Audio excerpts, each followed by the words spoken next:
Selamat tengah hari. Selamat kembali ke channel Donda guys. And hari ni saya masih lagi berada dekat Prominent Motor.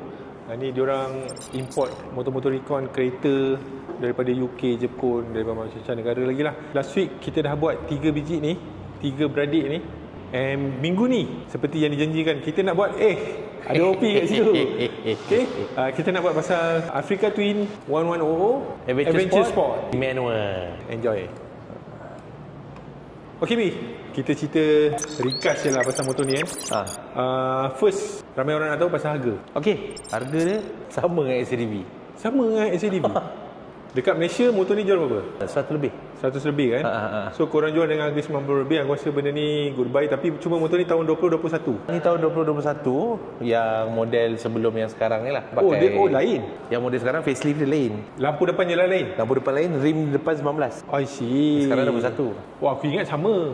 Dia exactly sama lah. Cumanya facelift dengan rim lah. Itu je lah. Color scheme lain. So tayar depan pakai 19. 21. Ini 21. Ini 21. Oh, yang baru pakai 19. Ya, betul. So travel suspension untuk fork dia rendah sikit. Yang ni standard lah. Honda aku rasa mesti pakai Showa punya. Tapi ini Showa elektronik. Kita boleh preset kat sini. Dampering, rebound. Dia fully adjustable. Yang ni Africa Twin ni lah yang orang kata apa, kita adjust, dia turun naik sendiri. So dia punya electronic suspension ni kita boleh setting lah. So dia akan turun naikkan dia punya suspension mengikut setting kita. Bukannya pada masa riding, masa kita setting tu, lepas setting dia akan turun naik. So yang ni pakai tubeless lah. Betul. So lepas tu dia pakai Nissin punya caliper ni, 4 piston lah kiri kanan. Yang ni dah dipasang dengan bar ni, crash bar ni atas bawah. So standard lah. Bawah sekali pun dia pasang Yang ni sekali Tak, itu memang ada. Oh tu standard. Itu memang ada. Oh, so yang ni je lah yang dia pasang. Crash bar ni kita kena beli. I see. Lagi satu, motor ni macam kita cakap tadi, dia sama dengan NT1100. Betul. Maksudnya Honda buat 2 versi lah enjin tu. Satu versi manual, satu lagi versi DCT. Kan? Cuma yang NT1100 dia datang DCT saja. Kalau yang Africa Twin dia datang 2 variant. Dia 2 meter. Satu yang digital biasa, satu lagi TFT. Tapi TFT dia lagi canggih daripada yang SCDV. Apa yang canggihnya, dia ada Android Auto, dia ada Apple CarPlay. Lepas tu kita punya intercom, handphone semua boleh connect dekat dia punya motor meter terus. So jadi one stop media lah sini. I see. Lepas tu ni touchscreen. Wow. Dia tak boleh. Tak boleh. So yang ni tayar belakang. Tayar belakang ni 150. 18. Saiz 18.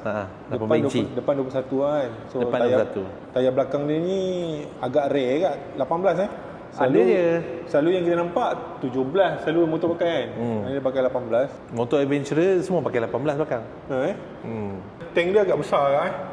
Tank dia 32 liter. Sama macam GS tak? GS besar lagi. GS besar lagi. GSA besar lagi. GS yang tu ni memang nampak 26 ke tak ingat. Besar tak? Besar. Yang GS tu dia nampak betul gemuk dia tu kan. Dia punya memang tangki besar tu memang adventurer. Kalau daripada sini kau nampak lah, masa korang duduk seat tu dia kurus je. Aku rasa ni selesa lah korang duduk sini. Selesa. Motor ni selesa. Tak tinggi pun. Sebab ni Japan spec. Untuk bawa long distance apa semua kan. Right. Pi, dengar bunyi Pi.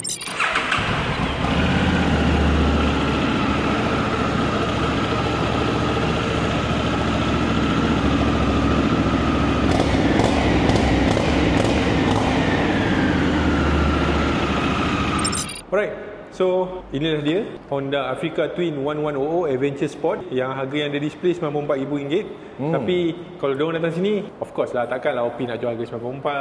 Kasih muka lah sikit. Kita ni kalau boleh nak bagi free kat orang, tapi tak boleh. Kan? Tapi kita bagi harga bawah RM90,000 tau. So harga RM94, kita dah bagi diskaun RM4,000.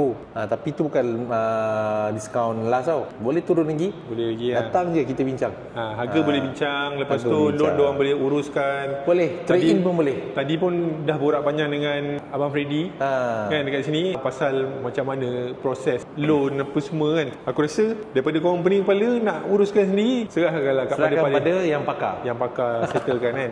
Loan apa semua, down payment diorang boleh kira lah, anggaran apa semua kan. Betul. Okay, selain daripada motor Africa Twin, diorang pun ada banyak motor. Tapi yang hari ni aku nampak banyak Honda. Lepas tu ada Harley Davidson kat sana. And then lepas tu ada, kalau diorang nak Ducati ke kalau Yamaha macam brand-brand lain yang korang rasa macam susah nak dapat, boleh order dengan kita orang. Kita boleh pre-order, datang showroom, bincang, kita cuba check harga, kita bagi estimate harga lah. Betul. Estimate harga, setuju, bayar saja kan. Betul. Lepas tu bukan motor je Ben. Kalau motor saja, kereta pun boleh. Jangan korang minta lori je. Lori tak ada. Tak ada Lori tak ada, minta maaf. Lori kan? tak boleh, kapal lah tak ada. Kapal tak ada. Tapi kereta, daripada sekecil-kecil kereta, sebesar-besar kereta pun boleh kita bawa. So kalau ni kontak OP, nombor dia saya taruh dekat description. Tak nak kontak OP, kontak saya. Lepas tu di nombor dia saya tulis kat situ lah, dia dah request kan. Alright, so itulah saja saya rasa untuk minggu ni. Maybe next week kita try dengan projek lain pula. Kita try tengok kereta-kereta lama daripada Honda lah. Maybe kereta aku sendirilah kot. Kereta kau? Kereta apa? Ada lah nanti lah.